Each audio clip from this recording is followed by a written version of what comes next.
So the biggest question a lot of agents are getting now is it a good time to buy? And the general public is probably going to say, of course, a real estate agent's going to tell you it's the time to buy. Depending on someone's situation, if you have to buy, it's the time you have to buy. But in general, look at it from this perspective. For the past 3 years, we've had, well, really 2 years, we've had buyers willing to pay $40,000 over asking price and risk $20,000 or more in due diligence fees.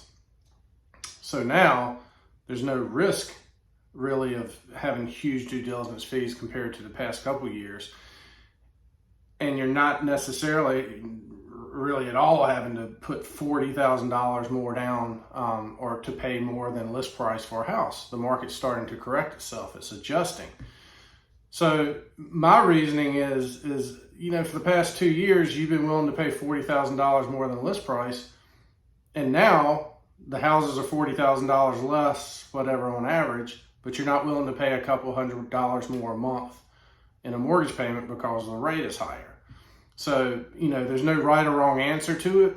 But when I look at it logically is, if you were willing to pay so much more for a house a couple years ago, do the math and see if it's worth paying a couple $100 more a month in a mortgage payment for a house that you will save a lot of money on over the years because you're not paying that 40, 50, 60,000 more than list what people have been paying.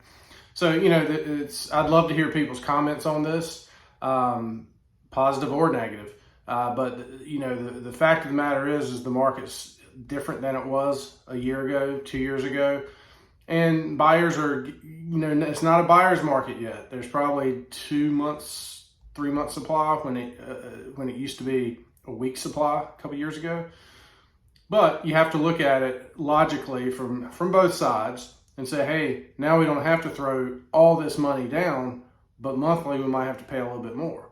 So things are starting to get better. Just throwing this out for everybody to think about it.